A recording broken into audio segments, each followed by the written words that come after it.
ভারত ছাড়া আর কোনো গতি নেই বাংলাদেশের ট্রান্সশিপমেন্ট সুবিধা বাতিল করে এমনটাই ভেবেছিল মূর্খ চাওয়ালা নরেন্দ্র মোদী। তবে এবার বাংলাদেশও দেখিয়ে দিল নিজের পায়ে দাঁড়াতে আমরাও জানি। কথায় আছে প্রয়োজনই উদ্ভাবনের জন্ম দেয়। এবার বাংলাদেশের পরিত্যক্ত অবহেলিত 9টি বিমানবন্দর পুনরায় চালু করার কাজ শুরু হয়েছে ইতিমধ্যেই। আলোচিত লালমনিরহাট ও শমশেরনগর বিমানবন্দর সহ বগুড়া, ঈশ্বরদী, ঠাকুরগাঁও, কুমিল্লা ও তেজগাঁও এই 7টি পরিত্যক্ত বিমানবন্দর পুনরায় সচল করার উদ্যোগ নিয়েছে বাংলাদেশ বেসামরিক বিমান চলাচল কর্তৃপক্ষ বেবিচক। সম্প্রতি বেসামরিক বিমান পরিবহন ও পর্যটন মন্ত্রণালয়ের উপদেষ্টা শেখ বশিরউদ্দিন জানিয়েছেন, ভারতের ট্রান্সশিপমেন্ট সুবিধা বাতিলের কারণে বাংলাদেশের রপ্তানি ব্যয় প্রায় 2000 কোটি টাকা বাড়তে পারে। তবে পরিস্থিতিতে রপ্তানি কার্যক্রমে যেন কোনো বিঘ্ন না ঘটে, তাই সরকার সরাসরি সিলেট থেকে কার্গো ফ্লাইট চালু শুরু করেছে। এতদিন ভারত থেকে কার্গো পরিবহনে যে খরচ হতো, ঢাকা থেকে ইউরোপে কার্গো পরিবহনে সে খরচ 13% কমে গিয়েছে। পণ্য রপ্তানির পুরো প্রক্রিয়া তত্ত্বাবধান করছে বেসামরিক বিমান চলাচল কর্তৃপক্ষ বেবিচক। কার্গো ফ্লাইটের নিরাপত্তার দায়িত্বেও থাকবে তারা, আর গ্রাউন্ড হ্যান্ডেলিংয়ের দায়িত্ব পালন করবে বিমান বাংলাদেশ এয়ারলাইন্স। 100 টন ধারণ ক্ষমতার কার্গো টার্মিনাল 2022 সাল থেকেই প্রস্তুত ছিল, তবে নানা কারণে এতদিন চালু হয়নি। অবশেষে স্পেনের বিখ্যাত ফ্যাশন ব্র্যান্ড প্রতিষ্ঠান ইন্ডিটেক্সের জন্য ফ্লাইটটিতে প্রায় 60 টন তৈরি পোশাক পরিবহন করা হয়েছে। এই পণ্য রপ্তানির মধ্য দিয়ে 27 এপ্রিল থেকে স্বাধীনতার পর এই প্রথম ওসমানী বিমানবন্দর থেকে কার্গো ফ্লাইটের কার্যক্রম শুরু হলো, যার মাধ্যমে ঢাকা সিলেট রুটে বাণিজ্যিক সার্ভিসে 37% ব্যয় কমেছে এবং যুক্তরাষ্ট্রের সঙ্গে যাতায়াত খরচ কমেছে 13%। এছাড়া কক্সবাজার বিমানবন্দর থেকেও শিগগিরই একই ধরনের কার্গো সেবা চালুর পরিকল্পনা রয়েছে। বেবিচক সূত্রে জানা যায়, সিলেট ও চট্টগ্রাম বিমানবন্দর ক্যাটাগরি 1-এ উন্নীত হয়েছে। সম্প্রতি আন্তর্জাতিক সিভিল এভিয়েশন কর্তৃপক্ষ আইকাওয়ের একটি প্রতিনিধি দল বিমানবন্দর দুটি পরিদর্শন করে ঘোষণা দেয়। এছাড়াও চালু করা হচ্ছে পরিত্যক্ত 7টি বিমানবন্দর: লালমনিরহাট, শমশেরনগর, বগুড়া, ঈশ্বরদী, ঠাকুরগাঁও, কুমিল্লা ও তেজগাঁও এই 7টি পরিত্যক্ত বিমানবন্দর। এদের মধ্যে সবার আগে চালু করা হবে বগুড়া বিমানবন্দর এবং চলতি বছরের জুলাই মাস থেকেই চালু হবে। ইতোমধ্যে এই বিমানবন্দরের উন্নয়ন কাজ চলছে পুরোদমে। আলোচিত লালমনিরহাট ও শমশেরনগর বিমানবন্দর সচল করার লক্ষ্যে 4 সদস্যের একটি কারিগরি বিশেষজ্ঞ দল সরেজমিন পরিদর্শন করেছে। এছাড়া অন্য বিমানবন্দরগুলোর ক্ষেত্রেও একই প্রক্রিয়া অনুসরণ করা হবে বলে জানিয়েছেন বেবিচক chairman air vice marshal Mohammad Manzur Kabir Bhuiyan. তিনি বলেন, যে বিমানবন্দরের অবকাঠামো উন্নয়ন কাজ সবার আগে শেষ হবে সেটি সবার আগে চালু হবে। সেই অনুযায়ী বগুড়া বিমানবন্দরের কাজ শেষ, তাই এটি প্রথম চালু হচ্ছে। তবে বাণিজ্যিক ফ্লাইট চালু হতে 1 থেকে 1.5 বছর সময় লাগতে পারে। তবে লালমনিরহাট শুধু বিমানবন্দর নয়, এটি বিমান ঘাঁটিও, তাই এটির কাজ করতে বিমান বাহিনীর সঙ্গে একটি চুক্তি সই করার প্রক্রিয়া চলছে। 1931 সালে ব্রিটিশদের নির্মিত 4 কিলোমিটার দীর্ঘ রানওয়ে বিশিষ্ট বিমানবন্দরটি দক্ষিণ এশিয়ার অন্যতম বৃহৎ অবকাঠামো সম্পন্ন বিমানবন্দর। দ্বিতীয় বিশ্বযুদ্ধের সময় সর্বশেষ ব্যবহৃত লালমনিরহাট বিমানবন্দরটি বাংলাদেশের উত্তরাঞ্চল এবং ভারতের পূর্বাঞ্চল, নেপাল ও ভুটানের সাথে যোগাযোগের গুরুত্বপূর্ণ কেন্দ্র ছিল। অল্প কিছু সংস্কার করলেই এটি পূর্ণরূপে কার্যকর হবে বলে আশা করা হচ্ছে। বিশেষজ্ঞরা মনে করেন, ভারতের চিকেন নেকের নিকটবর্তী হওয়ায় লালমনিরহাট বিমানবন্দর চালু হলে কৌশলগত দিক দিয়ে বাংলাদেশের লাভ হবে।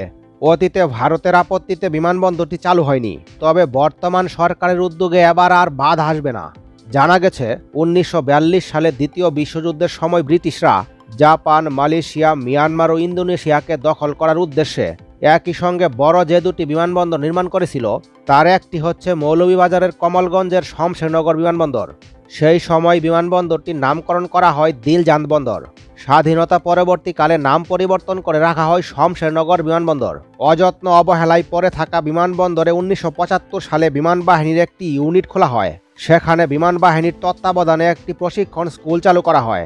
সেই থেকে বিমান বাহিনীর প্রশিক্ষণ বিমান ও হেলিকপ্টার ওঠানামা করছে এখানে। 6000 ফুট দৈর্ঘ্য ও 75 ফুট প্রস্থ বিশিষ্ট বিমানবন্দরের বড় একটি অংশ পতিত পড়ে থাকায় বিমানবন্দর কর্তৃপক্ষ বিভিন্ন মেয়াদে স্থানীয়দের কাছে ইজারা দিয়ে যাচ্ছেন। বিমানবন্দরটি চালু হলে প্রবাসী বাংলাদেশি ও পর্যটকদের জন্য যোগাযোগ সহজতর হবে। পার্শ্ববর্তী সিলেট এমএজি ওসমানী আন্তর্জাতিক বিমানবন্দর এখন যাত্রীর চাপ বেড়ে যাচ্ছে, ফলে শমশেরনগর বিমানবন্দরটি চালু হলে এ চাপ কমে আসবে। মৌলভীবাজার জেলা সহ আশেপাশে কয়েকটি জেলার মানুষ উপকৃত হবেন।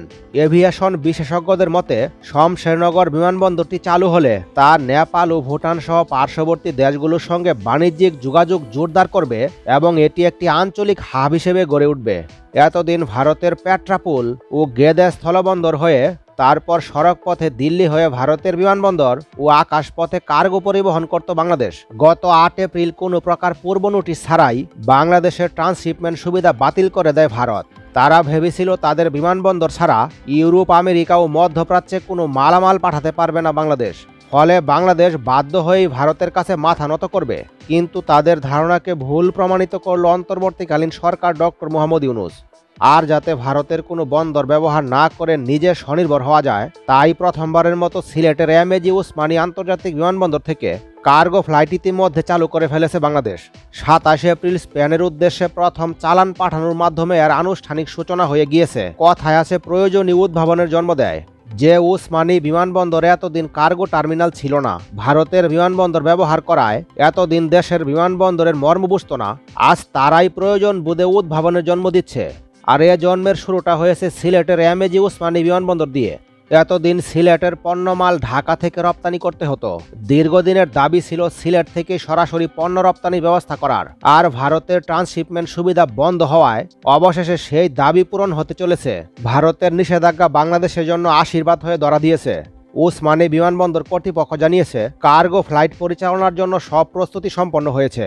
নিরাপত্তা ব্যবস্থা জোরদার করা হয়েছে এবং বসানো হয়েছে এক্সপ্লোসিভ ডিটেকশন সিস্টেম সহ আধুনিক সকল যন্ত্রপাতি।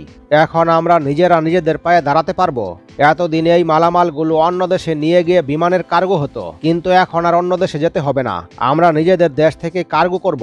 আপাতত সিলেট থেকে সপ্তাহে অন্তত ২-৩টি কার্গো ফ্লাইট চললে সক্ষমতা পূরণে সক্ষম হবে। প্রথম চালানে ৬০ টন পণ্য লুট করা হয়।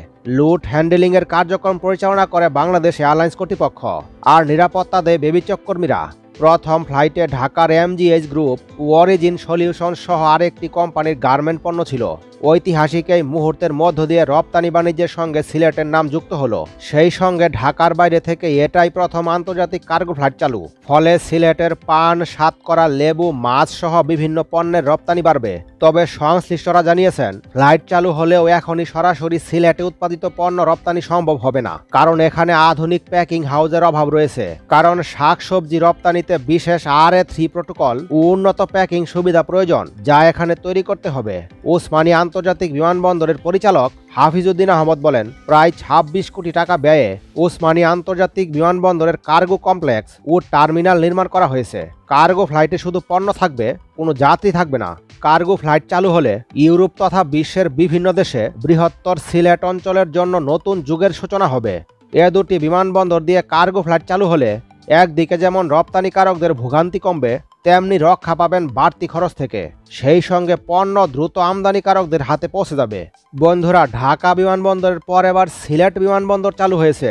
সামনে দ্রুত সময়ে লালমনিরহাট, শমশেরনগর, বগুড়া, ঈশ্বরদী, ঠাকুরগাঁও, কুমিল্লা ও তেজগাঁও এই ৭টি পরিত্যক্ত বিমানবন্দরও চালু হবে এবং কক্সবাজার বিমানবন্দরও চালু হবে।